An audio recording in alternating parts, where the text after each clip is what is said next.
Hey, you guys, it's Summer, lactation consultant here with Done Naturally.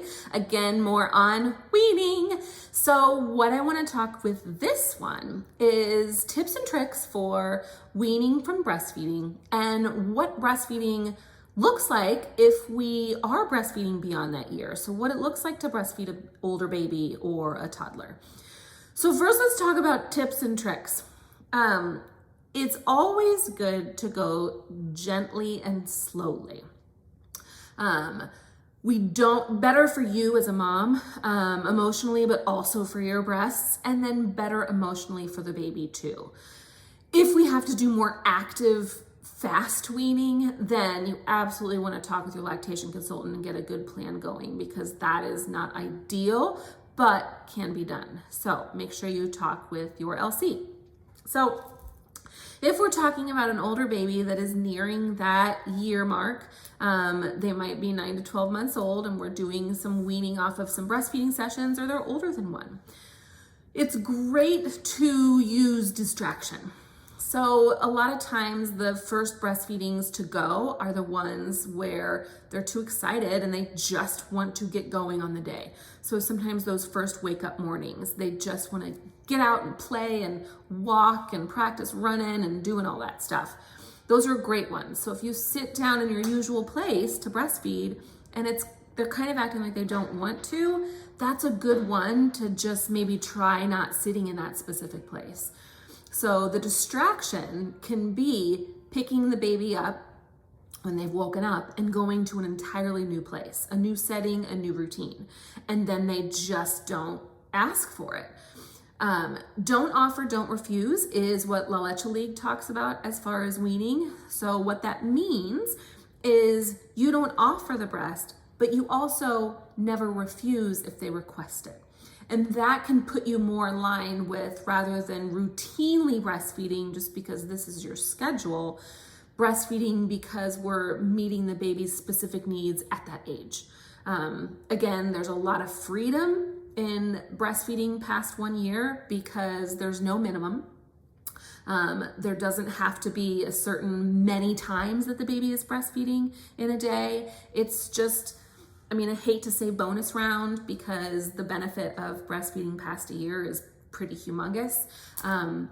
But it is a bonus round. Like, you've made it that 1 year where it's super important nutrition wise. And after this, you can do as much or little as you want to. So there's a lot of freedom there. So changing venues, not sitting in that nursing nest or that station that you kind of are very used to. That's huge. You can do things like only breastfeeding for a certain amount of time. Depends on how old the baby is, but a lot of people will, and this is, of course, if the baby is more communicative and understanding language, you can tell the baby that you are going to breastfeed for a certain amount of minutes or until the count of 20. Or you can sing a song. That works really well, where I'm gonna sing the ABC song for you, or Rockabye Baby, or whatever song it is. And when we're done, we're gonna be done nursing. And then next time you ask me, we can nurse again, but mommy will tell you what that parameter will be. So there is a lot more boundary setting that can happen in older children and toddler nursing. You don't have to nurse in public. You don't have to nurse the second they want to if you're at a store. You can postpone things. Okay, we'll do that. We'll do it a little bit later. And again, that's more communicative. So that's going to be, maybe closer to the 18-month or 2-year-old stage. But that avoiding the nursing nest when we're talking about a baby that's maybe between 12 and 18 months, that's huge. Just changing your schedule so you're getting into a new routine and not sitting in that place. A lot of people will pick the one breastfeed that they kind of don't like and get rid of that one first. It might be the first thing in the morning because they don't want to, or it might be the evening one that they want to get rid of, or it might be middle of the day because they're active and they want to get things going and they have activities they want to do and play dates they want to do. So you can kind of pick one and keep them occupied.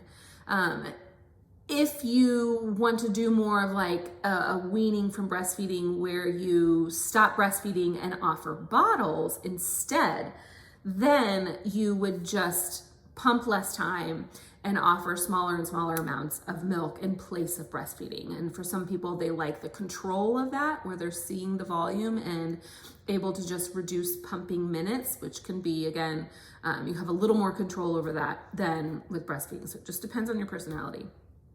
I've had some people talk about like things like my breasts are broken.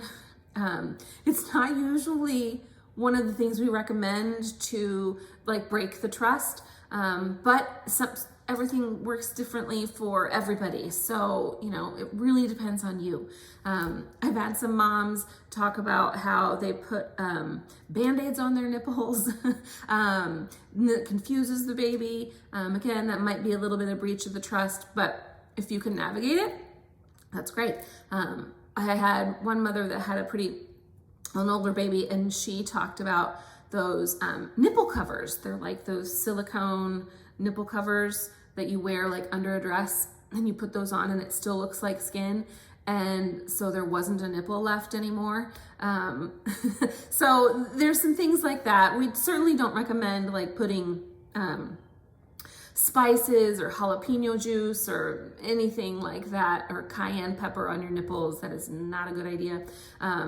But slowly and gently, with love, with honor, with respect of both of you, this has become something that is a nurturing relationship between the both of you.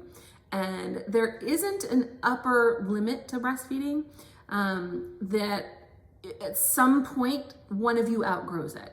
Usually if left to baby-led weaning, then the baby outgrows it first. But that might not be true for some of you. So I love a colleague of mine, she had said that it should be thought of like any other relationship where it should be consensual. So if both of you are interested in continuing, then you continue. The benefits are still there. If one of you is not interested in continuing and don't want to, then that's where you can evaluate how to go about that weaning in a gentle way. I will tell you that nursing older children is so much fun.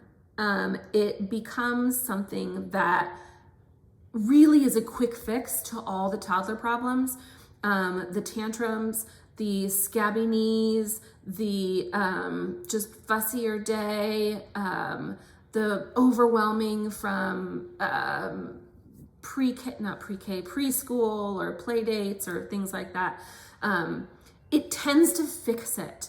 And if I didn't breastfeed into toddlerhood, I think I would have been a little bit more of a crazy person, because it was just so easy when they bonked on something to like come over and snuggle and nurse. And who knew if they were actually like drinking? Because when we're talking about toddler breastfeeding, it's less about guzzling and drinking. It's more about that relationship, like giving your baby a hug, giving them a kiss.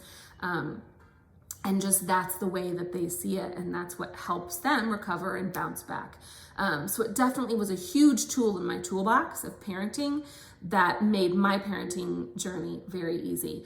I will also say that I know for some people, when we're talking about breastfeeding beyond a year and into toddlerhood, that it freaks them out. And that's okay. It's just exposure. It's just about a lot of times not knowing. And there's a fear in not knowing. So when I was pregnant with my first, I didn't know a lot about breastfeeding beyond a year. My goal was a year, and I didn't have a lot of exposure to people who breastfed past a year. I didn't know why. I didn't understand the nutrition. I didn't understand the immunity benefits, all of that stuff. And I did breastfeed beyond a year with him. I breastfed for about 15 months, and did a little bit more active weaning with some don't offer, don't refuse. And then with my other two, I breastfed up into toddlerhood and beyond into preschoolhood. So, and it was lovely. And it's not something you're doing 1,000 times a day. It's something you're doing like maybe before bedtime, especially as you get into those older kids that are preschool age. It could be days and you haven't nursed, and then you nurse before bed.